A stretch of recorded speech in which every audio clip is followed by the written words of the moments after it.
Words, phrases, idioms. Hello guys, welcome back to my channel. तो मैंने एक recently video डाली है जिसमें मैंने आपको अपना फुल डे रूटीन बताया कि मैं क्वांट्स, डीएलआर और बीआरसी में कैसे पढ़ रही हूँ और क्या पढ़ रही हूँ। So if you have not seen that video, please check that out. उसका लिंक मैं डिस्क्रिप्शन में दे दूंगी। उस वीडियो में मैंने आपको ये बताया था कि मैं वीआरसी एडिटोरियल रीड कर रही हूँ, तो उसके रिगार्डिंग कॉमेंट्स आए थे कि एडिटोरियल कैसे रीड करना है, लिंक्स वगैरह सब कुछ मैं आपको इस वीडियो में बताने वाली हूँ। एडिटोरियल के बारे में कि मैं क्या लिंक्स यूज करती हूँ, कहाँ से एडिटोरियल पढ़ती हूँ, कैसे समझती हूँ editorial, words, phrases, idioms, meaning, सब कुछ मैं आपको इस वीडियो में बता दूंगी। तो please watch till and. So guys, मैंने ना एक वीडियो बनाई थी स्टडी विद मी वीआरसी। उसमें मैंने एक ग्रुप का लिंक दिया था। वो एक व्हाट्सएप ग्रुप था। अगर आप उसको ज्वाइन करोगे ना तो आपके पास डेली के न्यूज़पेपर आपको सुबह 7 बजे आपके व्हाट्सएप पे आ जाएंगे, तो आप वहाँ से एक्सेस कर सकते। वीडियो के भी डिस्क्रिप्शन में लिंक डाल दूंगी ग्रुप का, आप वहाँ से चेकआउट कर लेना। So first of all we should keep in mind कि हम एडिटोरियल जनरल नॉलेज के लिए रीड नहीं कर रहे हैं, एटलीस्ट अभी हमें अपनी आर्ट्स इंप्रूव करनी है और अपनी सोल्विंग पावर, अपना जो ऑथर का पॉइंट ऑफ व्यू है उसको समझना, वो कैप भी इंप्रूव करेंगे। तो हमारा मेन मोटिव ये होना चाहिए। ऐसे नहीं कि आप सारा न्यूज़पेपर पढ़ रहे हो, वो सब नहीं करना। अभी वो काम आएगा टीआई जीडी राउंड में, बट अभी हमारा मेन फोकस होना चाहिए रीडिंग पे। तो आइए मैं आपको बताती हूँ क्या पॉइंट्स आपको मेन फोकस रखने चाहिए जब आप रीड करते हो एडिटोरियल।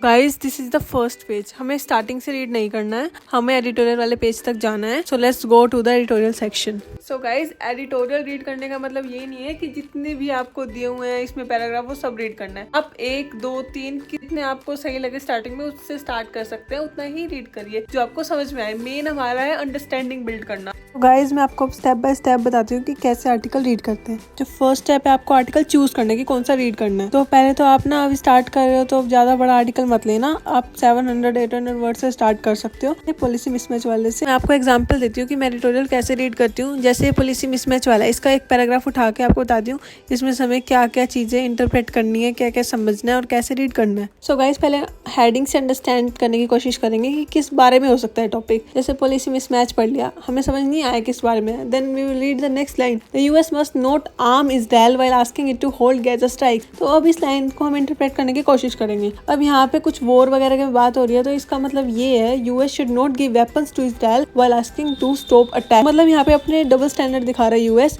और इसी पॉलिसी मिसमैच की बात हो रही है इस पूरे आर्टिकल में। सो अब हम आर्टिकल को रीड करते हैं। जो आर्टिकल है हमारा उसको हम एज अ पैराग्राफ में डिवाइड करके रीड करेंगे, तो उसको बाद में समराइज करेंगे, हमारे लिए इजी रहेगा अंडरस्टैंड करना। So let's start reading this paragraph. When the Israel Hamas war began on October 7, the immediate priority of US president was to prevent the conflict from widening into a regional war involving Israel and its rivals. Mr. Biden adopted a two-fold. He offered unconditional support for Israel war on Gaza, launched after Hamas attack on October 7, in which at least 1,200 people were killed, and diplomatic effort to keep tensions low. But when the war raged on for months with huge civilian casualties in Gaza, the Biden policy started falling apart. Looks increasingly vulnerable as regional and domestic consequences. Over 3,000 people, a vast majority of them women and children, have been killed by the Israel Defense Forces in Gaza.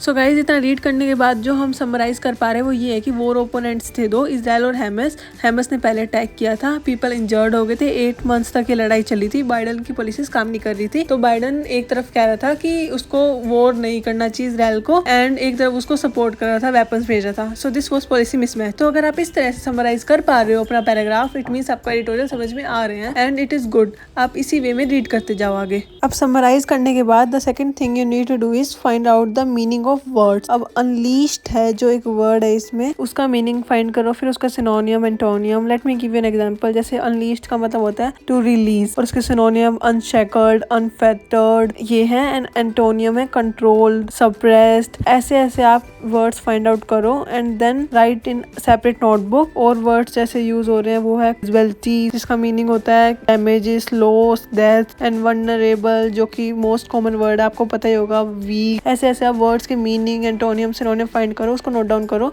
So guys, यही है जो चीज आपको ध्यान रखनी है editorial read करते time. First कि आप उसको समराइज कर पा रहे हो पैराग्राफ वाइज या नहीं, उसको समराइज करना सीखो पहले। अगर वो आप समराइज कर पा रहे हो, फिर उसके वो कैब है ना जो उसमें जो वर्ड्स है, उस वर्ड्स को लो, उसके सिनोनियम, एंटोनियम सब लिख दो, और जहाँ पे भी वो इडियम्स वगैरह यूज हो रहे हैं उस पैसेज में वो भी लिख दो, उसके मीनिंग सर्च करो, वो भी एक नोटबुक बना लो उसकी, और उसमें सब कुछ नोट डाउन कर लो। ऐसे ऐसे ना आप रोज रीड करोगे या ऑल्टरनेट डेज रीड करोगे, आपके पास एक वोकैबुलरी की बिल्ट हो जाएगी। अब वो याद भी ना करो, जब भी आपको ना रिपीट होने लग जाएंगे वर्ड, तो आपको आपको ध्यान में रहेंगे। तो that's why I am asking for making a separate notebook for this. I have also made, let me show you my notebook. So guys as you can see ये वर्ड्स लिखे हुए मैंने, फिर उनके meaning, synonym, antonym and then idioms and phrases. तो guys ऐसे ही आप step by step paragraph read करो, उसको समराइज करने की कोशिश करो, ऑथर का व्यू पॉइंट समझो। यहाँ पे आपका व्यू पॉइंट कोई नहीं पूछ रहा, आपके जो आर्टिकल्स आएंगे उसमें ऑथर के व्यू पॉइंट को आपको समझना होगा। आपकी हैबिट हो जाएगी, अपने माइंड में समझो और समराइज करो। तो ऐसे करते हैं एडिटोरियल रीड। होपफुली आपको समझ में आ गया होगा। If you have any doubt so please comment down and subscribe, share, like guys. Thank you.